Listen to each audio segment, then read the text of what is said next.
Hey everybody, this is D Hunter, bringing another action figure, diorama, or playset review. Today, we're going to be looking at the Super 7 Masters of the Universe Collector's Choice Snake Mountain playset.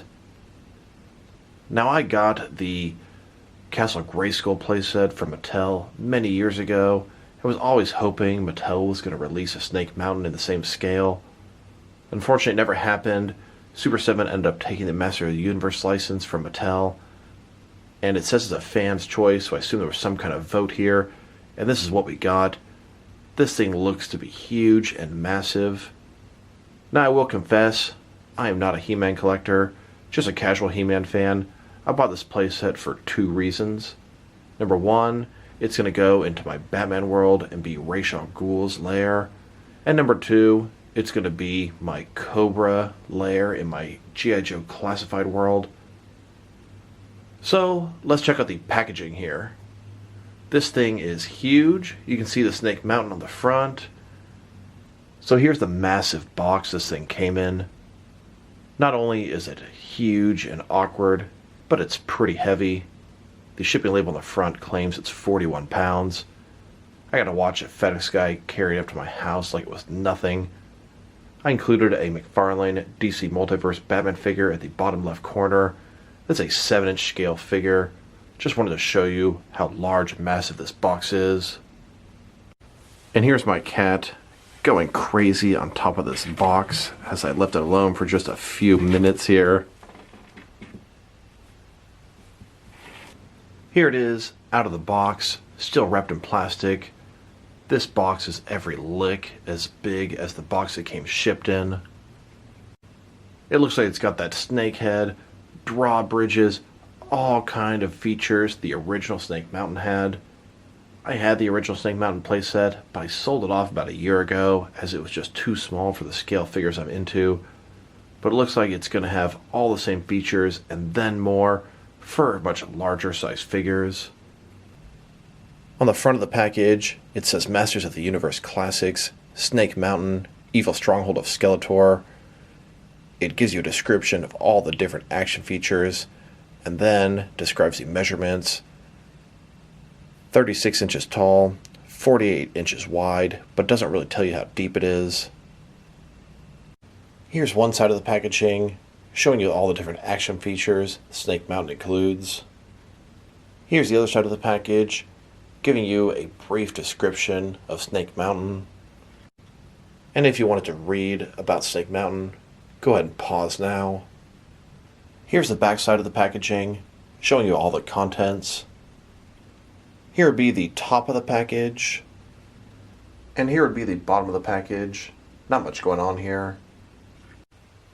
So with no further ado, let's open this thing up. In this video, we'll take a look at the assembly. We'll check out all the different action features.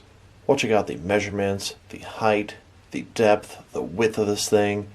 We'll see if it's worth that crazy price they're asking for. And the simple fact is, I can't find it anywhere online for the retail price. Everywhere is jacked up the price at least 3 times the amount. It's sold out everywhere. So, let's see what we got. Alright, now that we got this diorama out of the package, here it is with all of its accessories and attachments laid out. This thing is huge, it's massive, it is greatly detailed, and it feels pretty sturdy. Like I said before, I sold my vintage Snake Mountain about a year ago, and this thing is exactly like it, only bigger and way more detailed. So many memories coming back right now. The ladder, the bridge that goes across where the lava is, the doorways, the arch at the top, the snake head. So many things that are just like the original. And I got rid of the original because it was simply too small for my figures. And this is the exact opposite. This should be perfect for your 6 and 7-inch figures. Now, I don't collect He-Man figures, and that's probably going to give me some hate in this video. I don't dislike He-Man, but my collection is predominantly Batman related, but I think I can use this diorama for a lot of different uses. Now, the first thing I wanted to go over was the playset itself. Here it is, folded shut. I'm very happy you can do this. I was worried how big it was going to be, if I was going to be able to store it properly, and I definitely will. So just to flip it around, I believe this to be the back side. I could be wrong about that. I believe this to be the front. We're going to have the arch on top. I remember this staircase here. My fingers just couldn't fit on it, stand on it, but this is going to be exactly what I always wish I had. Now, of course, this thing does open up. Here's how it's going to look on the outside. And here is how it's going to look on the inside. Now let's check out and assemble this thing. Let's look at the accessories, and let's start with the boring stuff. First of all, you've got the instruction manual, list of contents on the front. This thing folds open, goes about this far. I'm definitely going to follow this to make sure I do everything right. And there's also this very large poster. I kind of remember the Castle Grayskull coming with a similar poster. Here's the poster, completely unfolded. It's huge. It looks very cool. I'm probably going to give this to a buddy of mine that's really into He-Man, as it wouldn't really fit into my Batman room. Now let's look at all of the accessories. Let's start off with the biggest, coolest pieces. So we're going to start off by building this big archway on the top of Snake Mountain. So the absolute first thing you're going to want to do is open up the Snake Mountain playset. Then you'll want to take this gate and the gateway, put them together. It should simply snap into place. Then you'll want to take this gateway and attach it up top like so. And once you have it attached, it'll look like this. Now, take your snake head here. You'll attach it into this hole on the side of the gateway. You can see it's got the notch on the top left and bottom right. Put it in there and then twist it inside. And now you've got this giant snake wrapped around the mountain with his head peeking around the top. Now let's attach the bridge. A lot of nostalgia when holding this piece. I remember something very similar in the vintage Snake Mountain. You'll simply attach it here where the lava is. And once that's done, keep in mind you won't be able to shut the Snake Mountain at that point, but it will also help hold it securely open. Once you get in there, very snug and secure, it's going to connect the two pieces. Very cool. Now let's attach this large snake scepter. I remember in the original one, this thing was like a microphone or something. It had a wire attached itself to Snake Mountain. I got mine used, so it never really worked properly. But a lot of memories coming back as I handle this thing. Most of the rest of the pieces are for the interior of the Snake Mountain. As you can see, this risen area in the center. So we take him, pop him in there.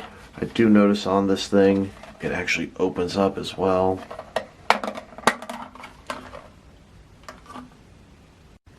Here it is attached, and you are going to want it facing out of the inside of the playset. That way it'll look proper from the exterior. Now we'll take this console here, and we'll post it onto the wall behind it. This thing is coming together fairly quickly and pretty nicely. Now let's attach this breakaway wall and doorway to the secret entrance. So take this piece, flip it around, you'll push it on like so, and then add the doorway as well. Here's a breakaway wall attached from the front, and here's the doorway on the back. Now let's attach the net that goes under the trapdoor. Once again, a lot of memories. I remember those posts being red. This thing's obviously a lot bigger and kind of realistic looking. Now you'll take the net, and it's got some flat pieces on the posts here. They'll go into those two square shaped holes. And now you've got this net to catch anyone who falls to the trapdoor. Now to attach these demon heads. There are 4 of them, and this is customizable. You can attach them in any order you'd like. On the back, they've got a little slot here to insert the peg. And looking a little bit higher up, you can see there are many of the pegs on the back. Go ahead and attach the demons. And here are the demons attached. Like I said before, they can be attached in any order you prefer. This is how they were shown in the instructions, so I went with this. Now that is the last assembly piece. Let's see what accessories we have left. And there are 4 remaining pieces. None of them require any assembly and can be put into many different various places on Snake Mountain's interior. We've got the ladder, Skeletor's table, dungeon creatures, and the bone throne. Here's the Snake Mountain with none of those last accessories attached. And then here's the interior with all the accessories included. It has a lot of different options here. I do want to look at each of those accessories real quick in depth. First of all, here's the ladder. Nothing really spectacular here. The detailing is nice, and you can put it in a few different areas. It can lead to the second floor on the left-hand side. It can also lead to this platform on the right-hand side. You can pretty much put it anywhere that it will fit. Here's a ladder at the bottom that came with the Mattel Castle Grayskull, next to the Super 7 Snake Mountain ladder. Very similar scale and style. Now let's look at the dungeon creatures. They've got a bunch of snake-like tentacles coming out of this green liquid. A couple of lizards or monsters. Looking pretty creepy. I sure wouldn't want to be in a dungeon with those guys. Kind of reminds me of this Godzilla villain that I have. This thing kind of resembles a plant monster. Usually goes my poison ivy base. I could see this possibly working with that as well. I could also put both these things together in the dungeon here. Here's Skeletor's table. Looks like it's made of bone or stone. Got some kind of energy in the center. This will double up great for my NECA Predator figures. Now let's take a look at Skeletor's bone throne. Obviously, it's a skeleton that is made into a throne. The bottom here, I think that's supposed to be straw or hay, but it sure looks like hair. Looks like Cousin It is down there. Pretty cool thing. It's white and sort of blue tinted. I like the way the bone looks. A lot of detailing all over this thing. Pretty cool. Pretty nice. Now this is not the first bone throne that I've got.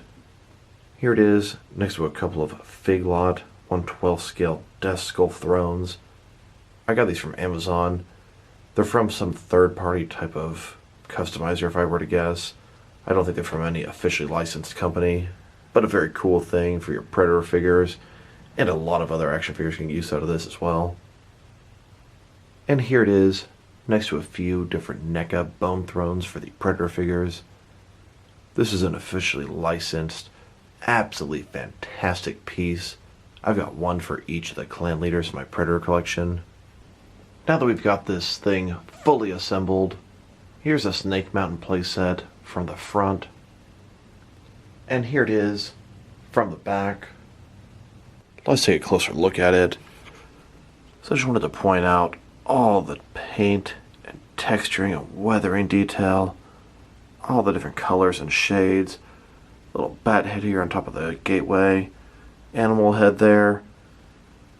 Just so much sculpting detail. Different platforms and surfaces. This thing does look fantastic. See those roots or veins sticking out. The stairway that goes all the way down around. The waterfall of lava. The different spikes. Entryways.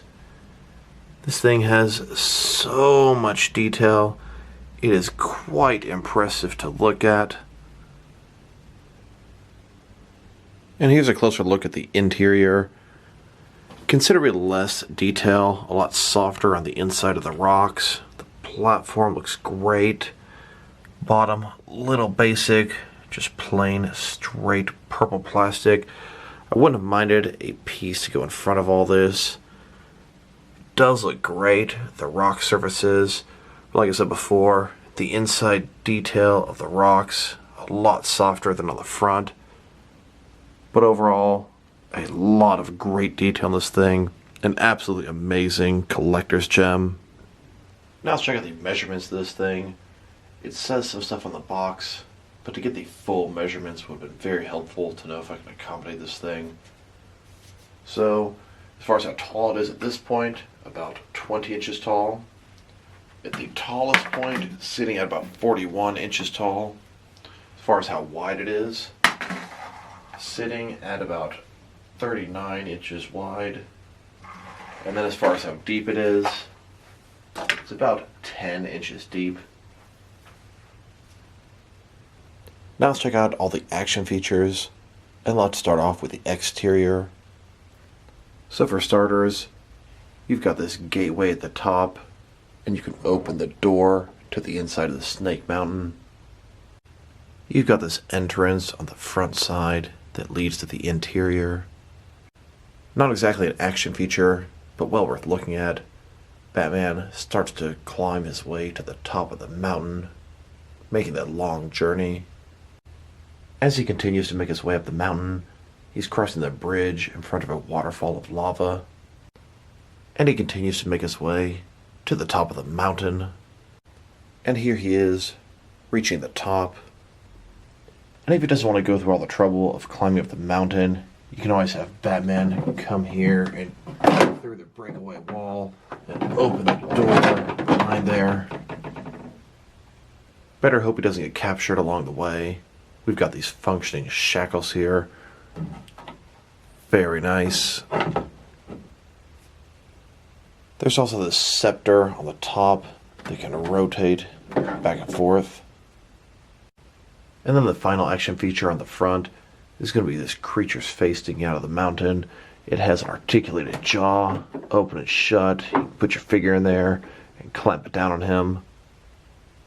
Now let's look at the interior. Here's Batman coming in as he came through the breakaway wall. And if he comes in through the main entrance, he runs a risk of getting caught through the trap door.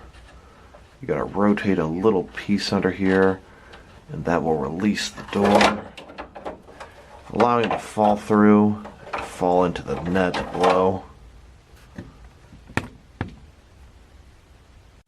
You can have Batman fighting the dungeon monsters down below. You can have him climbing up the ladder to get to the platform. You've got these 4 different demon faces on the wall. They can be displayed in many different options. Here's one example. And here's another way to display them. You could have your Predator clan leader sitting in the Bone Throne. While I will admit, the Predator figures are a little bit too tall for this throne. It doesn't look that good. You can also have him retrieving his weapons from storage here. And here we have our Predators standing around the table, having a meeting. And the final action feature for Snake Mountain, you can fold this thing and put it away. You do have to remove the scepter and bridge, and you can probably store most of the items inside here when it's shut. Take this thing, simply fold it shut, and voila, takes up less space. You can put it away, store it wherever you'd like, and honestly, it looks really good just like this as well. Now let's check this thing out with some action figures that I think would be appropriate for use with this diorama. Here's the first thing I thought of, and this is Ra's al Ghul and the League of Shadows for the Batman universe. We've got Ra's al Ghul, Talia, and Ubu with the Bone Throne, and a whole bunch of different ninjas throughout the Snake Mountain. And then a little bit of a closer look. Like I said before, Ra's al Ghul, Ubu, and Talia, his daughter, in the Bone Throne. A little lower, a whole bunch of League of Shadows members. Some more League of Shadows members. Some more. And even some more. Pretty cool use for this diorama or playset. And here it is with a bunch of Predator figures. I thought this would kind of be able to work for either the interior of a Predator ship or possibly a structure on their home world. You can see the clan leader in the Bone Throne. Another Predator using a terminal here. And pretty cool, it's got a skull on the top. Some different planets in space here. Some Predators at the table having a little meeting. Some more Predators in the back. This is the clan from the film Alien vs. Predator. Here it is with a bunch of Hasbro G.I. Joe classified Cobra figures. Of course, having the mountain for a base with a giant snake wrapped around makes perfect sense for the Cobra team. And a closer look at this as well. We've got Cobra Commander, Destro, and Baroness at the table making some plans. my villain for Serpentor in the control room, and then some ninjas on the floor below. Can't wait to get some more Cobras for the team. And finally, here it is next to the evil Batman from McFarlane's DC Multiverse Dark Knight's Metal storyline. Thought this was a great meeting place for this crazy group of evil Batmen to meet up. And of course, a closer look at this as well. You can see the Batman who laughs and it's Robin Crows, Murder Machine, Merciless, Devastator, Red Death, and Dawnbreaker. Can't wait to add Drown to complete the team.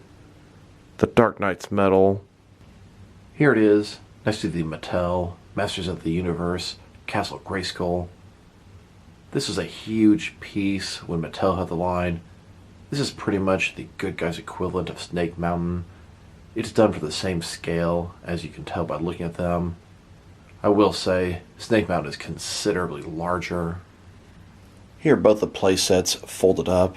Here's the front of both Castle Grayskull and Snake Mountain. As you can see, Snake Mountain is considerably larger than Castle Grayskull, which is one of the biggest play sets for the scale figures I ever had. And then, here's the backside of both these play sets.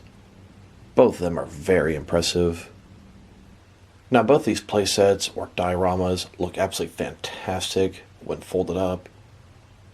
You can use them for display or play purposes, even like this. One thing Castle Grayskull does have that I wish Snake Mountain had is a little clamp on the side, so when you shut it, it stays shut. I realize Castle Grayskull has a handle and it's intended to be carried around. Snake Mountain's a little bit different, but I would have liked if it had something to help keep it shut when you move it around. And although they're unrelated, now let's check it out next to some other 1/12 scale dioramas that I'm pretty impressed with. Here it is next to a NECA street scene diorama. And here it is next to the Diamond Select Toys Collect and Connect Ghostbusters Rooftop. And then next to the Diamond Select Toys Ghostbusters Collect and Connect Firehouse Front. Now, next to the DC Direct Batman the Animated Series Batcave diorama. And here, next to one of the Extreme Sets cardboard pop-up building dioramas. Normally, next I would show a bunch of different action figure lines from different various companies in this thing, just so you can see what would fit in here. But I don't think it's necessary. This will accommodate every one of your 6 and 7 inch figures, from the smallest SH Figure Arts to some of the larger Diamond Select Toys.